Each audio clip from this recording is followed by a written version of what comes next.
Bienvenidos de nuevo al aula virtual. Continuamos con el estudio del Real Decreto 5/2015, el TREBEP. En este segundo vídeo veremos el capítulo 4 sobre negociación colectiva. Os recuerdo que continuamos en el título 3 sobre los derechos y deberes de los empleados públicos, el más largo de esta norma. Aclarado esto, comenzamos con el mismo. El artículo 31 va a recoger unas ideas o principios generales sobre el derecho a la negociación colectiva y a la representación de los empleados públicos. Así, nos dice que los empleados públicos tienen derecho a la negociación colectiva, representación y participación institucional para la determinación de sus condiciones de trabajo. Y a continuación, 3 definiciones a recordar. Por negociación colectiva se entiende el derecho a negociar la determinación de condiciones de trabajo de los empleados de la administración pública. Por representación se entiende la facultad de elegir representantes y constituir órganos unitarios a través de los cuales se instrumente la interlocución entre las administraciones públicas y sus empleados.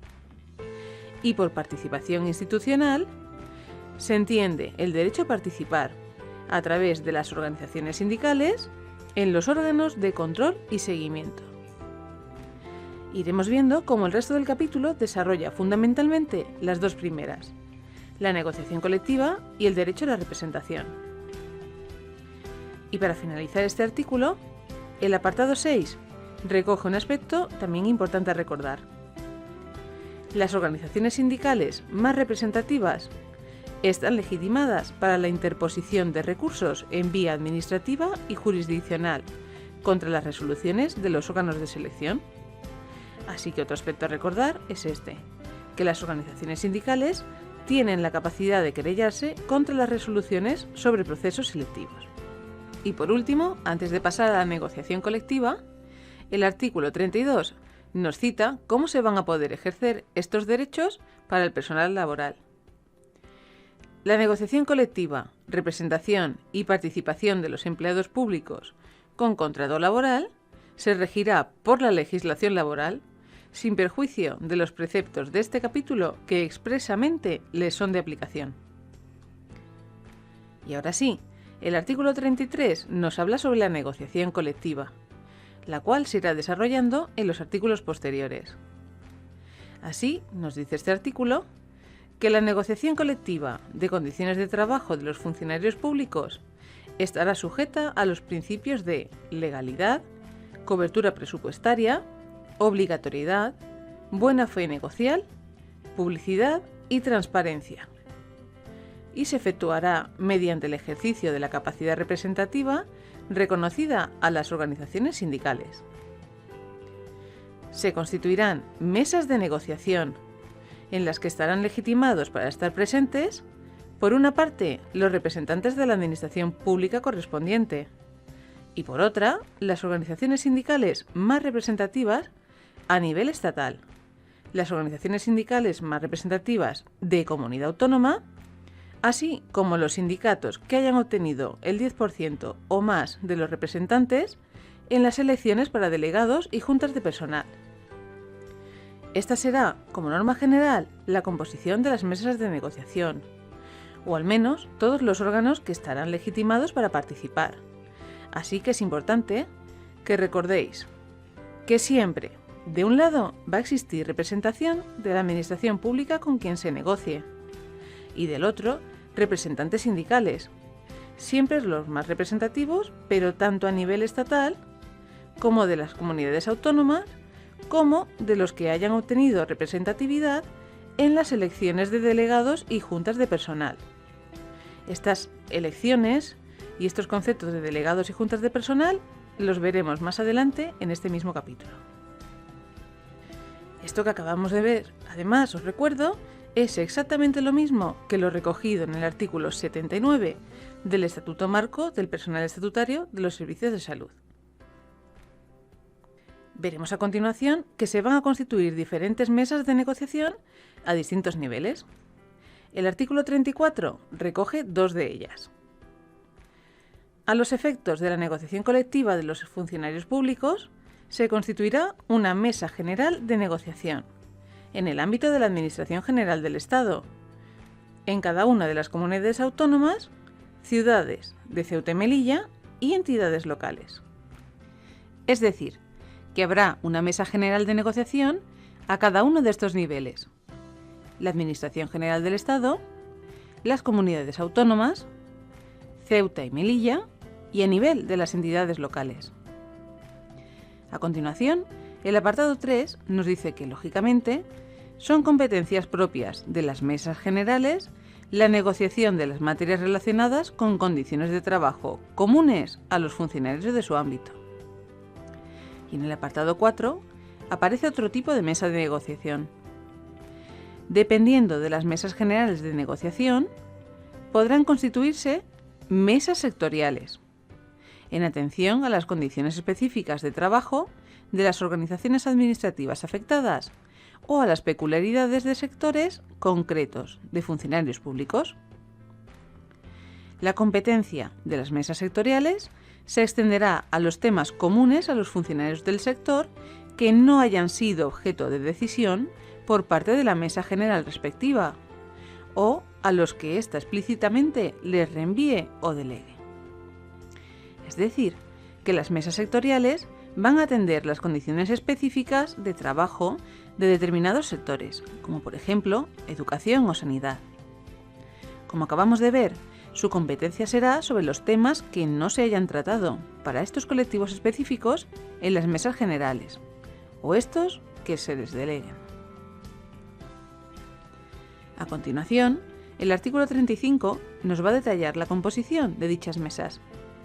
En realidad vamos a ver que sobre el esquema que vimos anteriormente no introduce variaciones, pero nos va a especificar que las mesas quedarán válidamente constituidas cuando, además de la representación de la administración correspondiente, y sin perjuicio del derecho de todas las organizaciones sindicales legitimadas a participar en ellas en proporción a su representatividad, esto hace referencia a lo que acabamos de ver en el artículo 33, tales organizaciones sindicales representen, como mínimo, la mayoría absoluta de los miembros de los órganos unitarios de representación. Esto significa que de la parte de los representantes sindicales, imaginemos que son 10 representantes, al menos tienen que estar presentes la mayoría absoluta de los mismos para que se pueda constituir la mesa, es decir, 6. Pensad que no necesariamente tienen que estar el 100% de los componentes, pueden ausentarse algunos y aún así que se puedan tomar decisiones. Y continuamos en el apartado 4, que nos dice: en las normas de desarrollo del presente estatuto se establecerá la composición numérica de las mesas, sin que ninguna de las partes pueda superar el número de 15 miembros. Y para finalizar con las mesas de negociación, el artículo 36 introduce un tercer tipo. Se constituye una mesa general de negociación de las administraciones públicas, que estará presidida por la Administración General del Estado y contará con representantes de las comunidades autónomas, de las ciudades de Ceuta y Melilla y de la Federación Española de Municipios y Provincias. La representación de las organizaciones sindicales se distribuirá en función de los resultados obtenidos en las elecciones a los órganos de representación del personal, en el conjunto de las administraciones públicas. Fijaros que la composición de esta mesa es distinta a lo que hemos visto anteriormente y va a constar, por parte de la Administración Pública, con representantes de la Administración General del Estado, de las comunidades autónomas, de Ceuta y Melilla y de la Federación Española de Municipios y Provincias, según la materia a negociar. Y por el lado sindical, el principio de representatividad cambia, pues estarán legitimados, en este caso, según los resultados obtenidos en las elecciones a los órganos de representación del personal en el conjunto de las administraciones públicas. Como os comentaba anteriormente, esto lo entenderéis mejor cuando veamos el resto del capítulo. Y continúa este artículo con las materias de negociación de esta mesa. Nos dice el apartado 2 que serán materias objeto de negociación en esta mesa las que resulten susceptibles de regulación estatal con carácter de norma básica, será específicamente objeto de negociación en el ámbito de la Mesa General de Negociación de las Administraciones Públicas el incremento global de las retribuciones del personal al servicio de las administraciones públicas que corresponda incluir en el proyecto de ley de presupuestos generales del Estado de cada año. Este es un aspecto importante a recordar. Antes de continuar, os dejamos un breve esquema sobre los tipos de mesas que acabamos de ver, para facilitaros el estudio.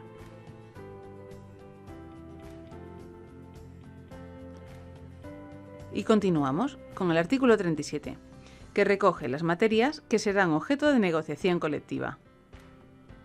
Serán objeto de negociación en su ámbito respectivo y en relación con las competencias de cada administración pública las materias siguientes: la aplicación del incremento de las retribuciones que se establezca en la Ley de Presupuestos Generales del Estado y de las Comunidades Autónomas, la determinación y aplicación de las retribuciones complementarias, los criterios generales en materia de acceso, carrera, provisión, sistemas de clasificación de puestos de trabajo y planes e instrumentos de planificación de recursos humanos, los criterios y mecanismos generales en materia de evaluación del desempeño, los planes de previsión social complementaria, los criterios generales de los planes y fondos para la formación y la promoción interna, los criterios generales para la determinación de prestaciones sociales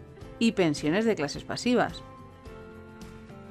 las propuestas sobre derechos sindicales y de participación, los criterios generales de acción social, las que así se establezcan en la normativa de prevención de riesgos laborales, las que afecten a las condiciones de trabajo y a las retribuciones de los funcionarios, cuya regulación exija norma con rango de ley, los criterios generales sobre ofertas de empleo público y, por último, las referidas a calendario laboral, horarios, jornadas, vacaciones, permisos, movilidad funcional y geográfica. Como podéis ver, de forma general, los criterios generales de todos los temas que afectan a las condiciones de trabajo de los funcionarios, en especial en lo referente a retribuciones, horarios, vacaciones y permisos, así como los criterios de acceso, ofertas de empleo público y planificación de recursos humanos. Y a continuación, el apartado 2 va a recoger, por el contrario, las materias que no son objeto de negociación colectiva. Quedan excluidas de la obligatoriedad de la negociación las materias siguientes: las decisiones de las administraciones públicas que afecten a sus potestades de organización, es decir, la propia organización de las administraciones públicas, la regulación del ejercicio de los derechos de los ciudadanos y de los usuarios de los servicios públicos, la determinación de condiciones de trabajo del personal directivo. Esto es importante que lo recordéis, que no forma parte de las materias de negociación, pues ha sido preguntado. Los poderes de dirección y control propios de la relación jerárquica y, por último, la regulación y determinación concreta, en cada caso, de los sistemas, criterios, órganos y procedimientos de acceso al empleo público y la promoción profesional. Y continuamos con la finalidad de estas negociaciones: llegar a pactos y acuerdos. Los vemos en el artículo 38, que nos dice: en el seno de las mesas de negociación correspondientes, los representantes de las administraciones públicas podrán concertar pactos y acuerdos con la representación de las organizaciones sindicales legitimadas a tales efectos, para la determinación de condiciones de trabajo de los funcionarios de dichas administraciones. Los pactos serán sobre materias que se correspondan estrictamente con el ámbito competencial del órgano administrativo que los suscribe y se aplicarán directamente al personal del ámbito correspondiente. Los acuerdos serán sobre materias competencia de los órganos de gobierno de las administraciones públicas. Para su validez, será necesaria su aprobación expresa y formal por estos órganos. Es decir, que la diferencia está en que los pactos tratan sobre competencias que ya poseen los órganos que los suscriben, por lo que son de aplicación directa, pues no necesitan ser aprobados por ningún otro órgano superior. Estos pactos, por tanto, suelen afectar a cuestiones organizativas menores y a personal muy concreto. Por ejemplo, la regulación del descanso diario dentro de la jornada de trabajo. Sin embargo, los acuerdos tratan sobre competencias de los órganos de gobierno de la correspondiente administración pública y por ello, hasta no tener su aprobación, no se pueden aplicar. Evidentemente, afectan a cuestiones de mayor entidad y a grupos más grandes de funcionarios. Generalmente se trata de temas de retribuciones, regulación de la jornada laboral, vacaciones, etc. Y continuamos en el apartado 4, que nos dice el contenido de dichos pactos y acuerdos. Los pactos y acuerdos deberán determinar las partes que los conciertan, el ámbito personal, funcional, territorial y temporal, así como la forma, plazo de preaviso y condiciones de denuncia de los mismos. Y seguimos viendo particularidades de los pactos y acuerdos. En el apartado 6, para los pactos celebrados y los acuerdos una vez ratificados, que la autoridad respectiva ordenará su publicación en el boletín oficial que corresponda en función del ámbito territorial. Y en el apartado 7, lo que ocurre si no se produce acuerdo entre la Administración y los representantes sindicales. En el supuesto de que no se produzca acuerdo en la negociación y una vez agotados, en su caso, los procedimientos de solución extrajudicial de conflictos, corresponderá a los órganos de gobierno de las administraciones públicas establecer las condiciones de trabajo de los funcionarios. También es importante lo recogido en el apartado 10. Se garantiza el cumplimiento de los pactos y acuerdos, salvo cuando excepcionalmente y por causa grave de interés público, los órganos de gobierno de las administraciones públicas suspendan o modifiquen el cumplimiento de pactos y acuerdos ya firmados, en la medida estrictamente necesaria para salvaguardar el interés público. Además, en este supuesto, las administraciones públicas deberán informar a las organizaciones sindicales de las causas de la suspensión o modificación. Y finalmente, los últimos 3 apartados hacen referencia a la duración de los pactos y acuerdos. Salvo acuerdo en contrario, los pactos y acuerdos se prorrogarán de año en año, si no mediara denuncia expresa de una de las partes. La vigencia del contenido de los pactos y acuerdos se producirá en los términos que los mismos hubieran establecido, y los pactos y acuerdos que sucedan a otros anteriores los derogan en su integridad, salvo los aspectos que expresamente se acuerde mantener. Y pasamos a ver otro de los aspectos que, como comentábamos al principio del vídeo, articulan este capítulo: el derecho a la representación, que supone la facultad de elegir representantes que hagan de interlocutores con las administraciones públicas. Estos órganos de representación se definen en el artículo 39, que nos dice: los órganos específicos de representación de los funcionarios son los delegados de personal y las juntas de personal. Respecto a los delegados de personal, nos dice el apartado 2 que en las unidades electorales, o para que lo recordéis mejor, generalmente los centros de trabajo, donde el número de funcionarios sea igual o superior a 6 e inferior a 50, su representación corresponderá a los delegados de personal. Hasta 30 funcionarios se elegirá un delegado y de 31 a 49 se elegirán 3. Es decir, que como podéis ver, los delegados de personal van a ser los representantes en los centros en los que el número de funcionarios sea pequeño y en cualquier caso hasta un máximo de 49, pues a partir de 50 funcionarios como nos dice el apartado siguiente, las juntas de personal se constituirán en unidades electorales que cuenten con un censo mínimo de 50 funcionarios.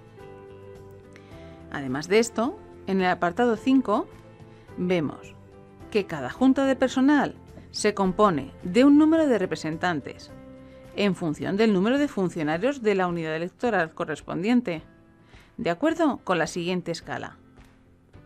De 50 a 100 funcionarios, 5. De 101 a 250 funcionarios, 9. De 251 a 500 funcionarios, 13. De 501 a 750 funcionarios, 17. De 751 a 1000 funcionarios, 21. Y de 1001 en adelante, 2 por cada 1000 o fracción, con un máximo de 75. Esta escala respecto al número de representantes según el número de funcionarios es muy preguntada, por lo que sí o sí debéis memorizarla. Y para finalizar con las juntas de personal, el apartado 6 nos dice que las juntas de personal elegirán de entre sus miembros un presidente y un secretario y elaborarán su propio reglamento. El reglamento y sus modificaciones deberán ser aprobados por los votos favorables de al menos 2/3 de sus miembros. Antes de continuar, os dejamos un esquema agrupando la relación entre los representantes de personal y el número de funcionarios, para facilitaros el estudio.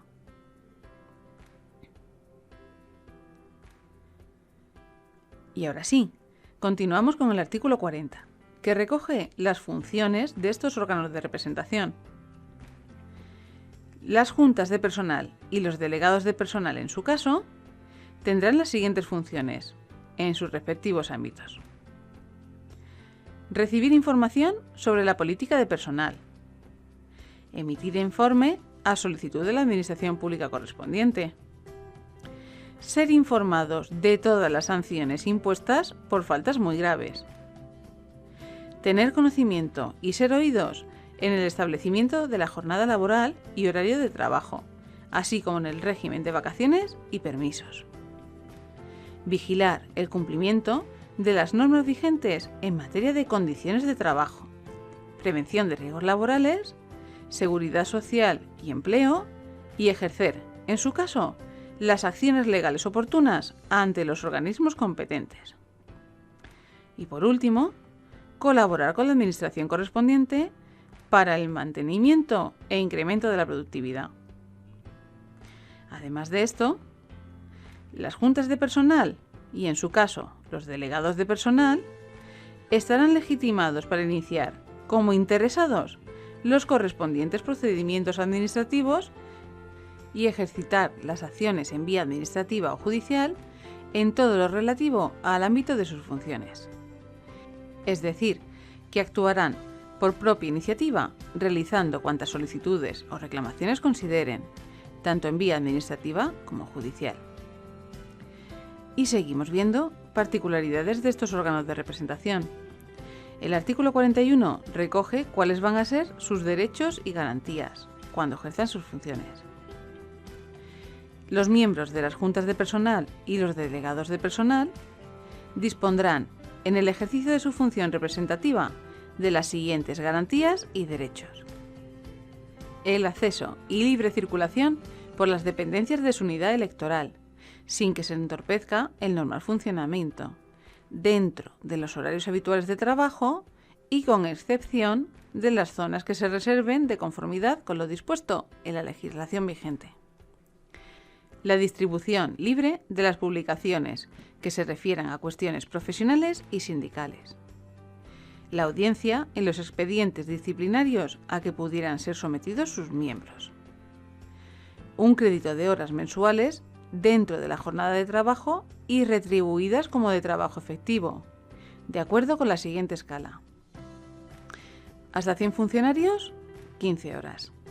De 101 a 250 funcionarios, 20 horas.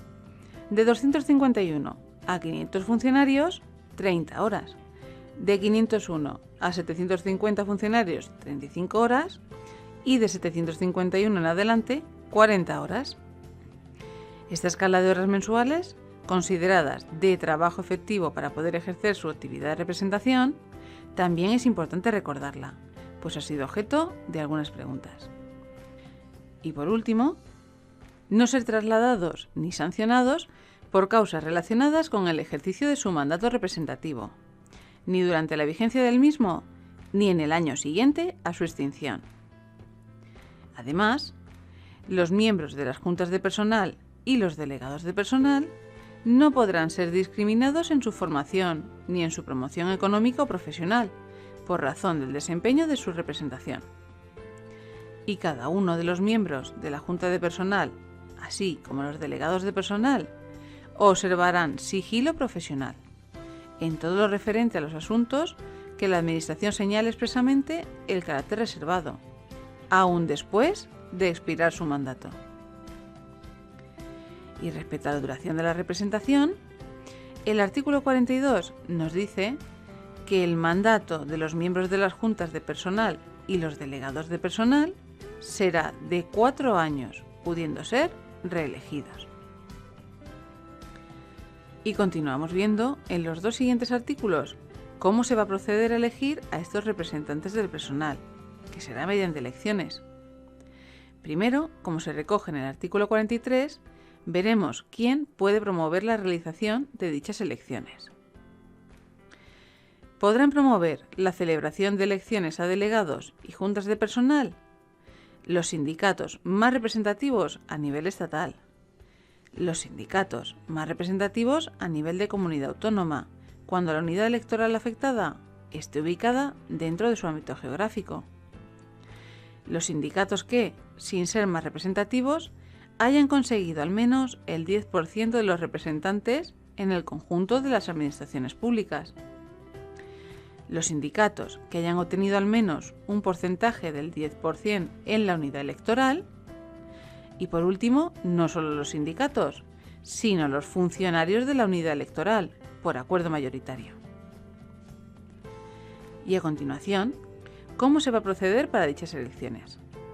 Lo vemos en el artículo 44, que nos dice que el procedimiento para la elección de las juntas de personal y para la elección de delegados de personal se determinará reglamentariamente teniendo en cuenta que la elección se realizará mediante sufragio personal, directo, libre y secreto.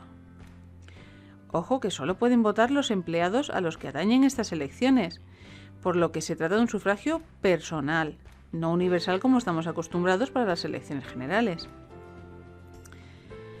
Serán electores y elegibles los funcionarios que se encuentren en la situación de servicio activo. Las juntas de personal se elegirán mediante listas cerradas a través de un sistema proporcional. Esto quiere decir que se votará al partido, o en este caso a la organización sindical en su conjunto. Es igual a cómo se producen las elecciones al Congreso de los Diputados. Y los delegados de personal mediante listas abiertas y sistema mayoritario, lo cual significa que en el caso de los delegados de personal, que ya hemos visto son órganos de entre 1 y 3 personas, para unidades electorales con pocos funcionarios, por el contrario, la votación será por listas abiertas, lo cual significa que se votará por una persona concreta, sin que participe ningún partido o en este caso organización sindical, al igual que ocurre con las elecciones al Senado. Y pasamos a ver otros conceptos. El artículo 45 recoge la solución extrajudicial de los conflictos colectivos, de la que nos dice que las administraciones públicas y las organizaciones sindicales podrán acordar la creación, configuración y desarrollo de sistemas de solución extrajudicial de conflictos colectivos. Los conflictos podrán ser los derivados de la negociación, aplicación e interpretación de los pactos y acuerdos.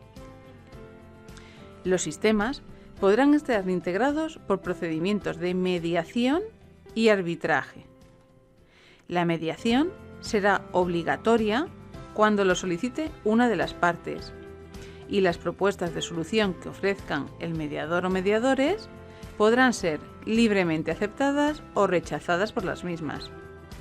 Es decir, que la mediación no es vinculante, por eso será obligatorio aceptarlo cuando lo solicite alguna de las partes, porque aceptar lo que proponga el mediador puede entenderse más bien como un acto de buena fe. Sin embargo, en el procedimiento de arbitraje, las partes podrán acordar voluntariamente encomendar a un tercero la resolución del conflicto planteado, comprometiéndose de antemano a aceptar el contenido de la misma.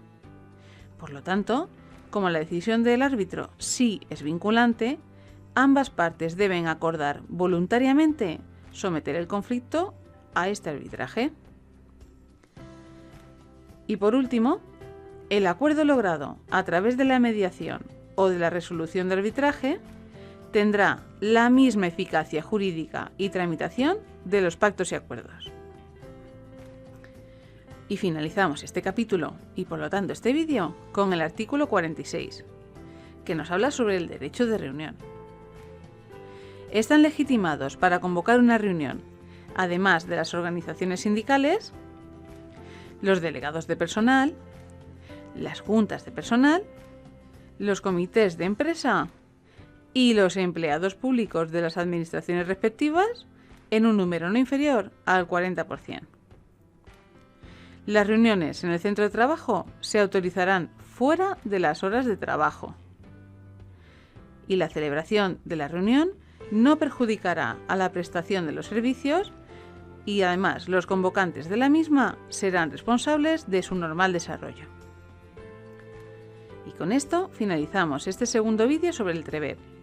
Como siempre, os reseñamos los puntos más importantes vistos, que son las distintas mesas de negociación, así como su composición, las materias objeto de negociación, los pactos y los acuerdos, en especial su definición, los delegados de personal y las juntas de personal, en especial el número de sus componentes en relación con el de funcionarios, y por último, las garantías o derechos de estos órganos de representación. Nos vemos en el próximo vídeo.